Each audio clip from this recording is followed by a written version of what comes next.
Hello दोस्तों, स्वागत है हमारे चैनल पर। आज हम बात करेंगे एक ऐसे शख्स धरती पुत्र मुलायम सिंह यादव की, जिन्होंने सैफई के छोटे से गांव से निकलकर भारतीय राजनीति में अपनी अमिट छाप छोड़ी। एक पहलवान, शिक्षक और फिर समाजवादी पार्टी के संस्थापक मुलायम सिंह यादव की कहानी किसी फिल्मी स्क्रिप्ट से कम नहीं है। 22 नवंबर 1939 को जन्मे मुलायम सिंह ने न सिर्फ उत्तर प्रदेश की सियासत को नई दिशा दी, बल्कि देश की राजनीति में भी अपनी मजबूत उपस्थिति दर्ज की। 3 बार उत्तर प्रदेश के मुख्यमंत्री, भारत के रक्षा मंत्री और समाजवादी विचारधारा के प्रबल समर्थक, उनकी जिंदगी संघर्ष, साहस और समर्पण की मिसाल है। तो आइए चलते हैं इस यात्रा पर, जहां हम जानेंगे मुलायम सिंह यादव के जन्म से लेकर उनके अंतिम दिनों तक की पूरी कहानी। अगर आपको ये कहानी पसंद आए तो लाइक, शेयर और सब्सक्राइब करना न भूलें। चलिए शुरू करते हैं। 1. प्रारंभिक जीवन और शिक्षा। मुलायम सिंह यादव का जन्म 22 नवंबर 1939 को उत्तर प्रदेश के इटावा जिले के सैफई गांव में एक साधारण किसान परिवार में हुआ था। उनके पिता सुगर सिंह यादव और माता मूर्ति देवी ने उन्हें मेहनत और ईमानदारी की सीख दी। मुलायम 5 भाइयों और एक बहन के बीच दूसरे नंबर पर थे। उनका बचपन गरीबी और संघर्षों के बीच बीता, लेकिन उनके मन में कुछ बड़ा करने की ललक थी। मुलायम को बचपन से ही कुश्ती का शौक था। उनके पिता चाहते थे कि वे एक पहलवान बने और मुलायम ने भी इसमें खूब नाम कमाया, लेकिन उनकी नियति में कुछ और ही लिखा था। सैफई के स्कूल में पढ़ाई के दौरान ही मुलायम को समाजवादी विचारधारा के प्रणेता डॉक्टर राम मनोहर लोहिया के विचारों ने प्रभावित किया। 15 साल की उम्र में ही वे छात्र राजनीति में सक्रिय हो गए। मुलायम ने अपनी पढ़ाई इटावा के कर्म क्षेत्र पोस्ट ग्रेजुएट कॉलेज से शुरू की और बाद में आगरा यूनिवर्सिटी से पॉलिटिकल साइंस में मास्टर्स डिग्री हासिल की। पढ़ाई के साथ साथ वे छात्र संघ की राजनीति में भी सक्रिय रहे। शिकोहाबाद के कॉलेज में वे छात्र संघ के नेता चुने गए। इस दौरान उनकी मुलाकात कई समाजवादी नेताओं जैसे कर्पूरी ठाकुर, राजनारायण और जनेश्वर मिश्रा से हुई, जिन्होंने उनकी सोच को और निखारा। पढ़ाई पूरी करने के बाद मुलायम ने मैनपुरी के करहल में जैन इंटर कॉलेज में शिक्षक के रूप में काम शुरू किया, लेकिन उनका मन अब सियासत की ओर खींच रहा था। उनकी मेहनत और लगन ने उन्हें जल्द ही स्थानीय स्तर पर पहचान दिलाई। 1960 के दशक में मुलायम ने औपचारिक रूप से राजनीति में कदम रखा। 1967 में मात्र 28 साल की उम्र में उन्होंने संयुक्त सोशलिस्ट पार्टी के टिकट पर जसवंत नगर सीट से विधानसभा चुनाव लड़ा और शानदार जीत हासिल की। यह उनकी सियासी पारी का पहला कदम था। उस समय उनके परिवार में कोई राजनीतिक पृष्ठभूमि नहीं थी, फिर भी मुलायम ने अपनी मेहनत और जनता से जुड़ाव के दम पर यह मुकाम हासिल किया। 1975 में जब इंदिरा गांधी ने आपातकाल लागू किया, मुलायम उन नेताओं में शामिल थे जिन्हें गिरफ्तार कर लिया गया। 19 महीने तक वे जेल में रहे, लेकिन इस दौरान उनका हौसला और मजबूत हुआ। आपातकाल के बाद 1977 में वे जनता पार्टी की सरकार में पहली बार राज्य मंत्री बने। 1980 में मुलायम लोकदल के उत्तर प्रदेश अध्यक्ष बने। 1982 से 1985 तक वे उत्तर प्रदेश विधान परिषद में विपक्ष के नेता रहे।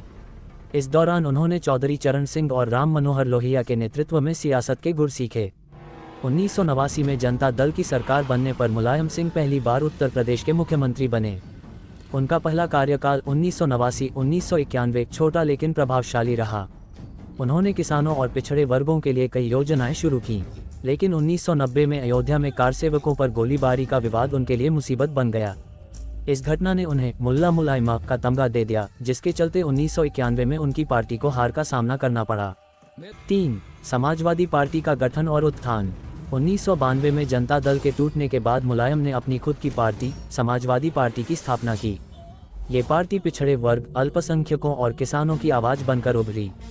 1993 में मुलायम ने बहुजन समाज पार्टी, बसपा के साथ गठबंधन किया और दूसरी बार उत्तर प्रदेश के मुख्यमंत्री बने। 1993 इस कार्यकाल में उन्होंने शिक्षा और स्वास्थ्य के क्षेत्र में कई संस्थानों की नींव रखी, जैसे doctor Ram Manohar Lohia national law university और UP rural institute of medical sciences. 1996 में मुलायम को केंद्र में मौका मिला, जब वे यूनाइटेड फ्रंट सरकार में भारत के रक्षा मंत्री बने। इस दौरान उन्होंने सैनिकों के शवों को उनके घर भेजने की ऐतिहासिक नीति लागू की, जिसने उन्हें सेना और जनता के बीच लोकप्रिय बनाया। 2003 में मुलायम तीसरी बार उत्तर प्रदेश के मुख्यमंत्री बने। इस बार उनके बेटे अखिलेश यादव भी राजनीति में सक्रिय हो चुके थे। मुलायम ने अपने परिवार को भी सियासत में आगे बढ़ाया, जिसके चलते उनका कुनबा यूपी की राजनीति में एक बड़ा नाम बन गया। मुलायम सिंह की निजी जिंदगी भी उतनी ही चर्चा में रही जितनी उनकी सियासत। उनकी पहली पत्नी मालती देवी ने 1973 में उनके बेटे अखिलेश यादव को जन्म दिया, लेकिन जटिलताओं के कारण वे कोमा में चली गईं और 2003 में उनका निधन हो गया। मुलायम ने दूसरी शादी साधना गुप्ता से की, जिनसे उनका एक बेटा प्रतीक यादव है। साधना का निधन 2022 में हुआ। मुलायम का परिवार यूपी की सियासत में एक बड़ा नाम है। उनके भाई शिवपाल यादव, भतीजे धर्मेंद्र यादव और बहू डिम्पल यादव सभी सक्रिय राजनीति में हैं।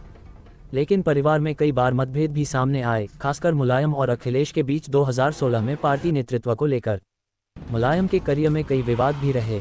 1990 का अयोध्या गोलीकांड, 2004 में मुख्तार अंसारी की गिरफ्तारी को लेकर विवाद और 2012 में महिला आरक्षण बिल पर उनकी टिप्पणी ने उन्हें आलोचनाओं के घेरे में ला दिया। उनकी मुल्ला मुलायम छवि और अल्पसंख्यक तुष्टीकरण के आरोप भी उनके साथ जुड़े रहे। 5. अंतिम वर्ष और विरासत। 2019 में मुलायम ने मैनपुरी से लोकसभा चुनाव जीता, लेकिन उनकी सेहत बिगड़ने लगी थी। अगस्त 2022 में उन्हें गुरुग्राम के मेदांता अस्पताल में भर्ती किया गया।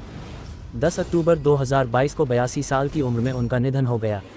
उनकी मृत्यु ने पूरे देश को शोक में डुबो दिया। मुलायम की मृत्यु के बाद उनकी सीट पर उनकी बहू डिम्पल यादव ने उपचुनाव जीता। 2023 में उन्हें मरणोपरांत पद्म विभूषण से सम्मानित किया गया, जो उनकी विरासत का प्रतीक है। मुलायम की स्थापित समाजवादी पार्टी आज भी यूपी की सियासत में मजबूत है। 2024 के लोकसभा चुनाव में पार्टी ने 37 सीटें जीतीं, जो मुलायम की नीतियों और अखिलेश के नेतृत्व का नतीजा था। 6. निष्कर्ष और मुलायम सिंह यादव की कहानी एक साधारण किसान के बेटे से देश के सबसे प्रभावशाली नेताओं में से एक बनने की कहानी है। उन्होंने साबित किया कि मेहनत, लगन और जनता से जुड़ाव के दम पर कोई भी मुकाम हासिल किया जा सकता है। उनकी समाजवादी विचारधारा, पिछड़े वर्गों और अल्पसंख्यकों के लिए उनका संघर्ष और उनकी सादगी उन्हें हमेशा धरती पुत्र बनाए रखेगी। आज जब हम मुलायम सिंह यादव को याद करते हैं तो हमें उनकी सीख याद आती है, जिंदा कौमें 5 साल तक इंतजार नहीं करती। ये वाक्य जो उन्होंने अपने गुरु राम मनोहर लोहिया से लिया, उनकी जिंदगी का मंत्र था। तो दोस्तों, ये थी मुलायम सिंह यादव की प्रेरणादायक कहानी। आपको उनकी जिंदगी का कौन सा हिस्सा सबसे ज़्यादा प्रेरित करता है? हमें कमेंट में ज़रूर बताएं। अगर आपको यह वीडियो पसंद आया तो लाइक करें, अपने दोस्तों के साथ शेयर करें और हमारे चैनल को सब्सक्राइब करना न भूलें।